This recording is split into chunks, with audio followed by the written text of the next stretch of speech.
Hey guys, good morning, good afternoon, good evening. I don't know what time you're listening to us exactly, but then I hope you're having a beautiful, wonderful day. So, once again, we had started something interesting last week and we were talking about conversations with future you in line with why divorce cases are rising in the country, Zambia to be specific. And I'm sure it's not only Zambia, I'm sure it's worldwide.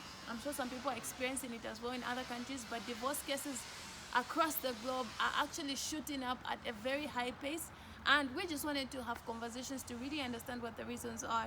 So if you listened to us last week, we were talking about submission, and we spoke about how submission is one of the reasons, and not necessarily that people don't want to submit, but because submission is different according to people's backgrounds. Some people's definition of submission is not the same as maybe your definition of submission. So when people meet in a house, they find that things are different. They end up just throwing in the towel and saying, this thing ain't working, we are not going to be married anymore. But then today, we had promised last week that today we were going to talk about money, and I'll just start the conversation from a statement, a very common statement that says that the woman's money is her money, but the husband's money is the house money. I mean, that is huge. That statement is quite huge, and I think it's one of the contributing factors. But I thought we should talk about it together. What do you think? What's your thought in that case? Well, again, thank you for having me on this wonderful space, and it's so good to be back again. So, I guess when we talk about money, with regards to the relationships in terms of the marriage, again, we're not going to speak about this like we are married couples or we have been married before, but we're just trying to see what conversations can we really talk about now that we can speak to the person in future who is going to be us, that they would look back and say, what did you Ian, what did you do when you are actually young, when you're actually at this point? Because I believe at this stage we're supposed to be investing in the future. So part of the investment is also understanding what marriage is. So in my years, few years, 1 or 2 or 3 years of experiences in terms of what I see, vicarious experience, I've noticed also that particular statement to say the money for the wife is the wives, and the money for the husband is for the family. What do I think about that statement? I don't think that's a fair statement to begin with, because if we're going to be told that, Ian, when you get into a marriage, you're going to become one, what are those things that are going to be one for both of you? So those are the areas that I begin to think of. So I think if you're going to say that your money is your money alone, then it's not going to be fair, because once we get into a home as man and wife, then we're supposed to be sharing everything. Everything is supposed to be ours, regardless of whatever it is. It's supposed to be a team, exactly. You know, it's good that you've brought that up, because I've actually had cases where the husband had a very good job. The husband's money was the family's money, like the statement puts it out there.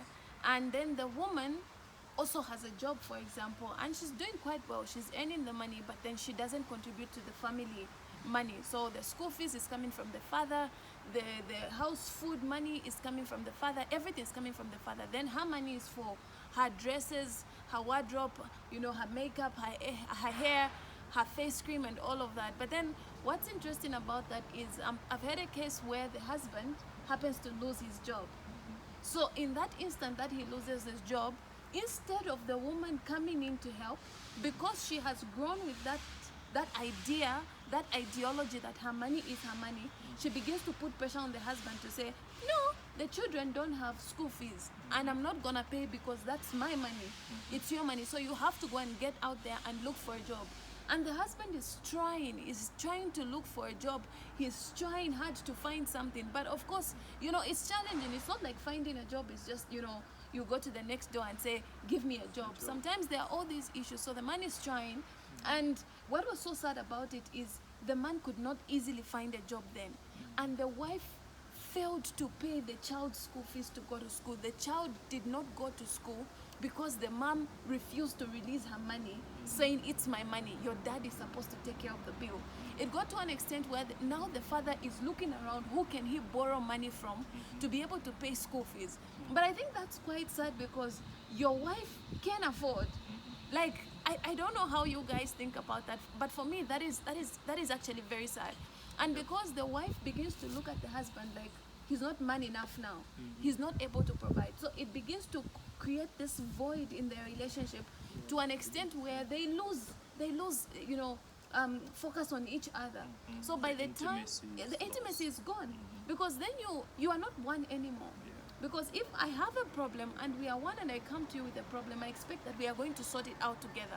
But we see that this is not one of the things that is happening in many houses. People have no, this thing is for this person, this other thing is for this person. So as time went by, the husband then later got a job. But even when he did get a job, their relationship has never bonded, because the husband has seen that my wife is not one with me. My wife does not, come in when there's a situation. She believes that her money is her money, and before you know it, they are living in a house as a married couple, but they are not doing anything like married people. They don't talk, they don't discuss, they don't relate, and before you know it, one of them might actually say, I can't do this anymore, and say, we don't have what we used to have anymore, we are not relating the way we used to relate anymore, and they just throw in the towel, and that's how the marriages are breaking. So what would you, how do you feel about the whole issue, and how would you advise future you now in terms of that? And also, when you're looking for your partner now, what are some of the things you are looking for to ensure that there is that understanding? Because you could probably find a person that is good enough that you feel like this is the person, but then if you find somebody with that ideology, how does that sit with you? So basically, it won't sit okay with me. It won't sit okay with me, and I would be so FT about it, like thinking twice, especially because I know money is one of the paramount things that we're supposed to really look at when it comes to the issue of marriage. Well, what I feel about the situation, just last week, a colleague of mine was telling me about a friend who the friend is married and they've got 2 children. Apparently the firstborn got sick, very sick, okay, and he was admitted in the hospital. So now when they got to the hospital, they were supposed to pay a certain amount of money for the operation for that kid. And the husband started looking for money, had to leave the hospital, started looking for money so that they can do the operation for that kid. And then after 2 or 3 days, the child died, unfortunately. Okay, just the town we are coming from. So the child died. And then it was later discovered, because the mother was so, grieved at whatever was happening. And one thing she confessed is that she had the money, but she had to wait for the man, because he's the man who's supposed to provide. No way. She had the money in her purse actually at that particular point, but she couldn't remove that money because of that particular contextual teaching or ideology that a man is supposed to be actually using his money for all the expenses of the family. So the child died, and it's very unfortunate that happened. So that worries me. And those are the things I'm saying that we need to sit down and start talking about those things. So if I'm looking for someone, if I'm looking for a partner, I won't rush into wanting to spend my whole life with that partner without understanding that aspect. So that is something that I would really want to get to find out and get to know. And that is why in my book, Relationship Extracts, I also say, when you're actually pursuing a marriage, okay, in a relationship, you don't have to rush towards this thing. At least try to understand those basic things. And I think these are some of the things that we're actually tabooing. And thank you. I'm glad that you've brought that out. And so these conversations with future you that you should be having now is, do I have this ideology of my money is my money? And if a situation came, like the one that was first in the example that he's given, would I be able to take my money out? If my husband, even when he's not struggling, I think it even starts from there. Because if you can't do it, even just on a normal, usual day, you can't just use your money for something that your husband does in the house, I think it'll be difficult when the situation comes, like a big situation, a big trouble. It'll even be hard for you to remove your money.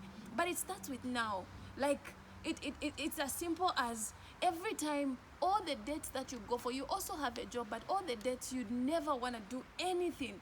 all the expenses, whatever you're going, wherever you're going, Man's anything. gotta It's spend. just it's the man's gonna do it. It starts from there. You might think, no, I'm not that type of woman that he's talking about.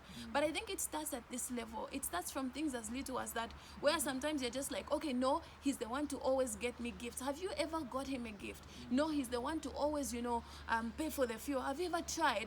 So it starts with those little things, and those are things we need to start helping out here and now, so that when we get married in the marriage house, if it happens that there is something you can help out with, you'll be able to help, and we'll avoid some of these money issues that are coming in. So once again, I need you to look into your life as you're having the conversation with future you. Will future you come and tell you that the reason you're having this money problem is because you never sorted it out then? Or will future you say, thank you that you controlled this ideology, you dealt with it back then, and so right now you're able to deal with one of these things now? So I just want to talk to you. Yeah, you want to say something? Yeah, sorry, just a statement. I think it is very important that you sit down and ask yourself that where does this teaching come from? What's the foundation of it, and how can I apply it to my life right now? Because sometimes we do not question things, Yeah. so we end up and find ourselves falling into some of the Satan. So ask yourself, if you're a Christian, is this godly? Is this what God says? Is this what He instructs? Yeah. Yes, and then find out that truth for yourself, and trust me, that will be the best investment you'll make for yourself. Thank you. Huge. And I'll just end with this. Maybe you're saying, you know what, I'm not in a relationship and I don't have money problems. I want to come into your DM and I want to say it's not just about relationships. Some of us have jobs, and when we go out to hang out with our girls, with our boys, you also work. But when your boys are buying those drinks, you've never taken out your own money to contribute. You work, you have a job. When your girls are going for chills, you want your friend to pay for that bill. That's the same thing that we are talking about. It starts from as early as that. Be somebody that always comes in. If you can contribute something, contribute now. Start now. Not every time, every time it's you they are paying for. You even say, if I come for the chill, who's paying? Sometimes also you pay. So let's start dealing with those things now, so that even when we get into those marriages, we are not going to be running away from them and throwing in the towel just because you never dealt with your money problems now. So thank you so much for joining us today. Next week, we are still going to carry on, and we'll be talking about the preparation stage. What do you do now to prepare for your marriage? And then later, we are also going to be talking about peer pressure. Peer pressure is also one of the reasons people are getting into marriages, and you find that you just did it because you liked the wedding dress your friend was wearing. You got into that marriage, and now you are stuck in a marriage that you know you didn't want. It was just peer pressure. So we love you guys so much. Thank you for joining us.